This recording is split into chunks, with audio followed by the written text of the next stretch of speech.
살롬. 하나님의 크신 사랑과 은혜가 오늘 이 말씀을 듣는 모든 분들의 삶에 강물처럼 흘러넘치기를 간절히 기도합니다. 바쁘고 분주한 일상 속에서도 잠시 시간을 내어 영혼의 양식을 찾아 이 자리에 오신 여러분을 주님의 이름으로 축복합니다. 오늘 우리가 함께 나눌 이야기는 어쩌면 우리 신앙의 가장 근본적인 질문일지도 모릅니다. 바로 기도에 관한 것입니다. 우리가 왜 기도해야 하는지, 그리고 그 기도가 우리의 삶을 어떻게 바꾸어 놓는지에 대한 깊은 묵상의 시간이 되었으면 합니다. 만약 오늘 이 메시지가 당신의 마음에 울림을 준다면 좋아요와 구독을 통해 이 은혜의 말씀을 더 많은 이들과 함께 나누는 선한 일에 동참해 주시길 부탁드립니다. 당신의 그 작은 손길 위에 하나님의 풍성한 축복이 함께하기를 소망합니다. 오늘 우리가 함께 살펴볼 말씀은 에베소서 6장 18절입니다.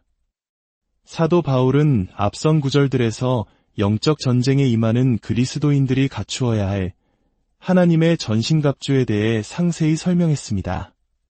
진리의 허리띠, 위의 호심경, 평안의 복음이 준비한 신, 믿음의 방패, 구원의 투구, 그리고 성령의 검. 이 모든 무기는 악한 영들과의 싸움에서 우리를 지켜줄 강력한 장비들입니다. 그런데 사도 바울은 이 모든 설명을 마친 뒤 마치 활용점정처럼 가장 중요하고 핵심적인 한 가지를 덧붙입니다. 바로 18절의 말씀입니다. 모든 기도와 간구를 하되 항상 성령 안에서 기도하고 이를 위하여 깨어 구하기를 항상 힘쓰며 여러 성도를 위하여 구하라. 여기서 우리가 주목해야 할 점은 기도가 전신갑주의 목록에 포함된 하나의 부품이 아니라는 사실입니다. 기도는 이 모든 영적 무기를 작동시키는 에너지원이자 이 모든 장비를 살아 움직이게 하는 생명력 그 자체입니다. 아무리 최첨단 무기를 가지고 있어도 그것을 사용할 힘이 없다면 무용지물이듯이 하나님의 전신갑주를 입었다 할지라도 기도가 없다면 우리는 영적 전쟁터에서 무기력하게 서 있을 수밖에 없습니다. 기도는 별개의 주제가 아니라 마귀의 간계를 능히 대적하기 위한 하나님의 계획의 가장 핵심적인 부분인 것입니다. 성경 전체를 관통하는 가장 중요한 주제 중 하나는 바로 기도입니다. 구약의 시편을 펼쳐보면 다윗을 비롯한 시편 기자들이 고난 속에서 어떻게 하나님께 부르짖었는지 그들의 탄식과 간구, 그리고 찬양이 생생하게 기록되어 있습니다. 족장들의 삶과 선지자들의 사역 속에서도 기도는 그들의 삶의 중심이었습니다. 신약으로 넘어오면 기도의 중요성은 더욱 선명해집니다. 우리 주 예수님께서는 직접 기도의 본을 보여주셨고 그 중요성을 여러 번 강조하셨습니다. 누가복음 18장 1절에는 이런 말씀이 있습니다. 예수께서 그들에게 항상 기도하고 낙심하지 말아야 할 것을 비유로 말씀하여 항상 기도하고 낙심하지 말라. 이 말씀은 곧 기도하지 않으면 낙심하게 된다는 의미입니다. 여기서 말하는 낙심이란 무엇일까요? 바로 우리가 겪는 영적 침체, 신앙생활의 기쁨을 잃어버리고 무기력함에 빠지는 상태를 말합니다. 오늘날 많은 한국의 성도들이 치열한 경쟁 사회 속에서 번아웃과 영적 고갈을 경험합니다. 주님은 바로 그 상태에 대한 유일한 해독제가 기도라고 분명히 말씀하고 계신 것입니다.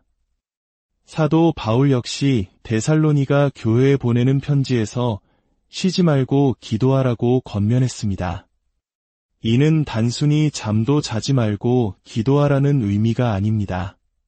기도를 포기하지 말고 중단하지 말며 삶의 모든 순간에 기도의 영성을 유지하라는 강력한 촉구입니다. 이처럼 기도는 선택사항이 아니라 그리스도인의 삶에 절대적으로 필요한 생존의 기술입니다. 그렇다면 우리는 왜 이토록 기도에 힘써야만 할까요?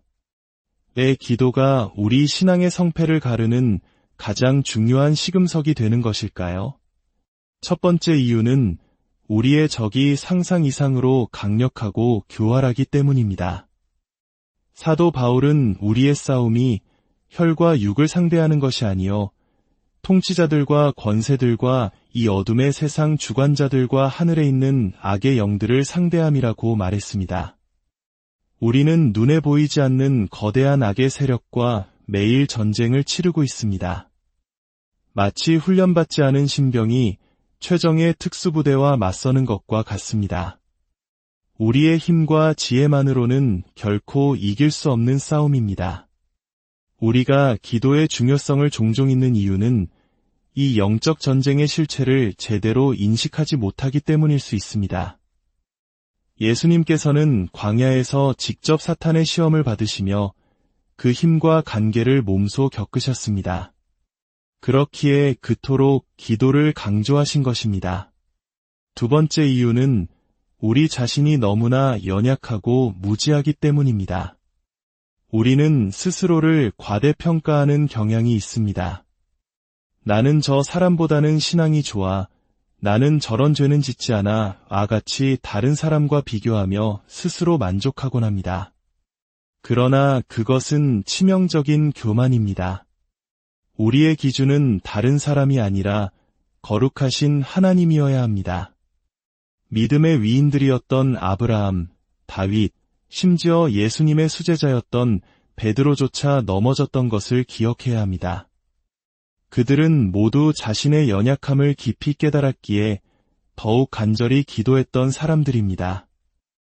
18세기 영국의 위대한 부흥사였던 존 웨슬리는 하루에 최소 4시간 이상 기도하지 않는 그리스도인은 온전한 신앙인으로 보기 어렵다고까지 말했습니다. 이는 우리에게 큰 도전이 됩니다. 우리 자신을 깊이 성찰할수록 우리의 부족함과 무지를 깨닫게 되고 그 깨달음은 우리를 기도의 자리로 이끌 수밖에 없습니다.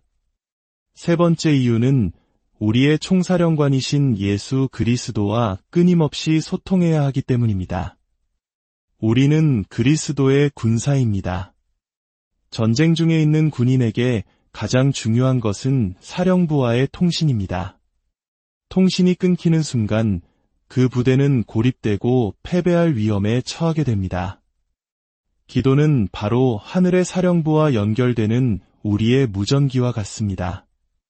우리는 기도를 통해 대장 되시는 주님께 현재 상황을 보고하고 지혜를 구하며 작전 명령을 받아야 합니다. 기도를 통해 우리는 혼자가 아니라 강력한 군대의 일원임을 확인하게 됩니다. 더 나아가 기도는 하나님의 전신갑주를 사용할 수 있는 힘을 공급해줍니다. 구약시대 이스라엘이 아말렉과 전투를 벌일 때의 이야기를 기억하실 겁니다. 여호수아는 군대를 이끌고 골짜기에서 싸웠고 모세는 산꼭대기에서 손을 들고 기도했습니다. 놀랍게도 모세의 손이 올라가 있는 동안에는 이스라엘이 이겼고 피곤하여 손이 내려오면 아말렉이 이겼습니다. 결국 아론과 훌이 모세의 양팔을 붙들어 주었고 해가 질 때까지 그의 손이 내려오지 않아 이스라엘은 대승을 거둘 수 있었습니다. 이 이야기는 영적 전쟁의 원리를 명확하게 보여줍니다.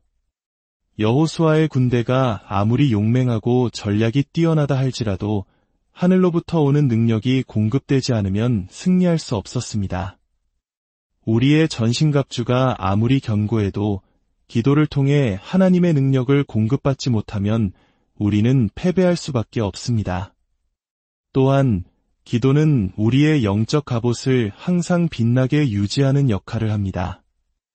오랫동안 사용하지 않고 방치된 쇠는 녹이 슬고 무뎌집니다. 우리의 신앙도 마찬가지입니다. 기도 없이 방치된 믿음은 형식만 남고 생명력을 잃어버립니다. 어느 날은 성경 말씀이 꿀송이처럼 달게 느껴지다가도 어떤 날은 아무런 감흥 없이 무미건조하게 느껴지는 경험을 해보셨을 겁니다.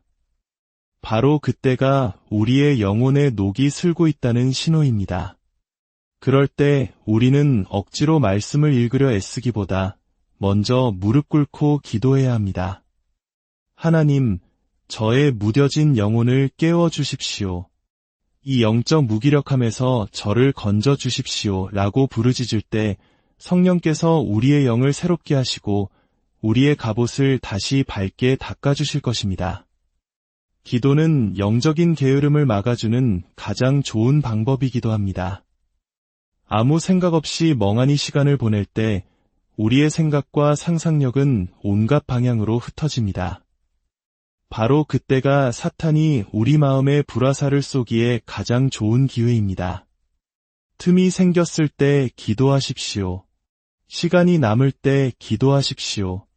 우리의 마음을 하나님의 생각으로 채우고 주님과 대화할 때 악한 생각이 틈탈 여지가 사라집니다. 무엇보다 가장 중요한 것은 기도가 하나님을 더 깊이 알아가게 한다는 점입니다. 기도는 단순히 무언가를 얻어내기 위한 수단이 아닙니다. 기도의 본질은 살아계신 하나님과의 인격적인 교제, 즉 관계입니다. 사랑하는 아버지와 대화하는 자녀의 마음으로 기도할 때 우리는 그분의 임재를 느끼고 그분의 사랑을 깨닫게 됩니다. 하나님을 향한 사랑이 깊어질수록 죄는 자연스럽게 미워지고 세상의 유혹은 힘을 잃게 됩니다. 찬송가의 가사처럼 주와 같이 길 가는 것 즐거운 일 아닌가라는 고백이 우리의 삶 속에서 실현되는 것입니다. 유혹의 힘은 우리가 주님과 가까이 있을 때 약해집니다. 결국 우리가 입은 하나님의 전신갑주의 모든 부분은 우리를 기도의 자리로 인도합니다. 진리의 허리띠는 우리에게 하나님 아버지를 알게 하고 그분께 나아가 대화하게 합니다. 위의 호심경은 예수 그리스도의 피로 우리가 의롭게 되었음을 알려주며 담대히 은혜의 보좌 앞으로 나아갈 자격을 줍니다. 구원의 투구는 우리가 하나님의 자녀라는 확신을 주며 자녀로서 아버지께 이야기하게 합니다.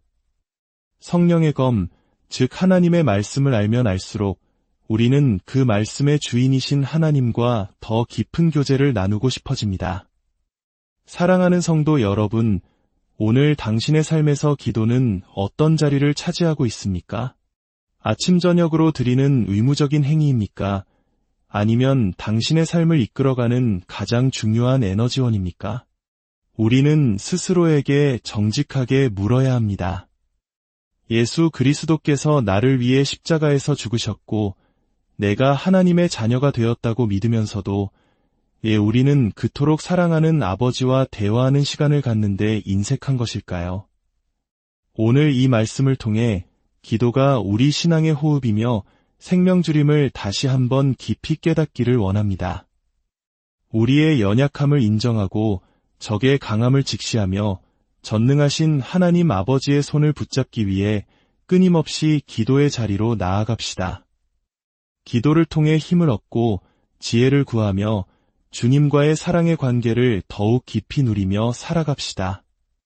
기도의 능력을 통해 영적 침체에서 벗어나 날마다 승리하는 삶을 사시는 저와 여러분이 되기를 우리 주 예수 그리스도의 이름으로 간절히 축원합니다.